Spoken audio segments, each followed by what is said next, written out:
लखनऊ से बड़ी खबर। 16 फरवरी से 10वीं 12वीं की बोर्ड परीक्षाएं आयोजित। 12वीं की प्रैक्टिकल परीक्षा 2 फेज में होंगी। लखनऊ से बड़ी खबर। 16 फरवरी से 10वीं 12वीं की बोर्ड परीक्षाएं आयोजित। 12वीं की प्रैक्टिकल परीक्षा 2 फेज में होंगी आयोजित। 12वीं की प्रैक्टिकल परीक्षा 21 जनवरी से 28 जनवरी तक, दूसरा फेज 29 जनवरी से 5 फरवरी तक आयोजित होगा। राज्य मंत्री गुलाब देवी ने दी जानकारी। लखनऊ से बड़ी खबर। 16 फरवरी से 10वीं 12वीं की बोर्ड परीक्षाएं आयोजित। 12वीं की प्रैक्टिकल परीक्षा 2 फेज में होंगी आयोजित। 12वीं की प्रैक्टिकल परीक्षा 21 जनवरी से 28 जनवरी तक, दूसरा फेज 29 जनवरी से 5 फरवरी तक आयोजित होंगी। माध्यमिक शिक्षा राज्य मंत्री गुलाब देवी ने दी जानकारी। माध्यमिक शिक्षा राज्य मंत्री गुलाब देवी ने दी जानकारी। लखनऊ से बड़ी खबर। 16 फरवरी से 10वीं 12वीं की बोर्ड परीक्षाएं आयोजित। इस खबर पर ज्यादा जानकारी के लिए हमारे साथ जुड़ चुके हैं संवाददाता पंकज तिवारी। पंकज तिवारी, हमें बताइएगा क्या शेड्यूल जारी हुआ है? जी अफीफा, बताना चाहूंगा कि इस साल जो है कि यूपी बोर्ड जो है कि 2023 की परीक्षा जो है 16 फरवरी से लेकर के और 4 मार्च तक कराने के लिए निर्देश जारी कर दिया गया है यूपी बोर्ड की तरफ से।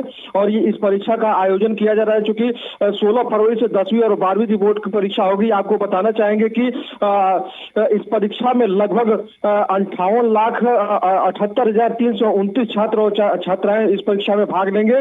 10वीं की बात करें तो लगभग 31,16,000 के लगभग छात्र हैं, जबकि 12वीं में 27,50,000 के लगभग छात्र हैं। तो ये परीक्षाएं कराई जाएंगी और इसके बाद जो है कि परीक्षा का जो प्रैक्टिकल होता है, प्रैक्टिकल का भी शेड्यूल जारी कर दिया गया है और 2 चरण में प्रैक्टिकल होगा। 12वीं के प्रैक्टिकल की जो तारीख है वो 21 जनवरी से 28 जनवरी तक है, जबकि दूसरा जो फेज होगा वो 29 जनवरी से 5 फरवरी तक होगा।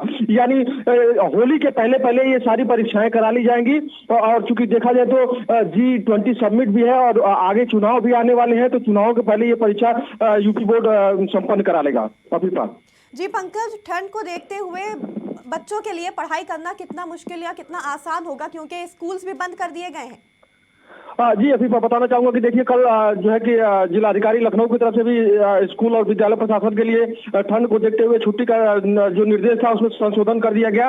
और अब जो है कि 1 से 8वीं तक के जो छात्र हैं 14 फरवरी तक वो उनकी छुट्टी रहेगी। और साथ ही साथ जिनका प्रैक्टिकल चल रहा है, प्रैक्टिकल की कक्षाएं चल रही है, उन छात्रों के लिए स्पेशल व्यवस्था करने के लिए कहा गया है। जिलाधिकारी की तरफ से आदेश है कि जिस विद्यालय में इस तरह की सिचुएशन है वहाँ पे छात्रों को खुले में न रखा जाए, कमरे में पढ़ाया जाए और प्रैक्टिकल कराया जाए। साथ ही साथ उस कमरे में टेम्परेचर को मेंटेन करने के लिए रूम हीटर की भी व्यवस्था करनी जरूरी है। और एक बड़ी बात यह है कि जो यूनिफॉर्म की बात चलती थी कि हर विद्यालय का अलग यूनिफॉर्म होता था और उसी में बच्चों को जाना है, तो उसकी जो उस पे जो है कि सारे विद्यार्थियों को छूट दी गई है। एक तरह से जो यूनिफॉर्म है उसकी जो बाध्यता थी उसको समाप्त कर दिया गया है। यानी गर्म कपड़े पहन के सारे छात्र आएंगे विद्यालय और जो है कि अपनी पढ़ाई और प्रैक्टिकल करेंगे।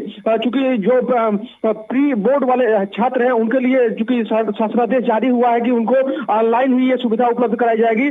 टीचर ऑनलाइन उन छात्रों को घर पे ही पढ़ाएगा।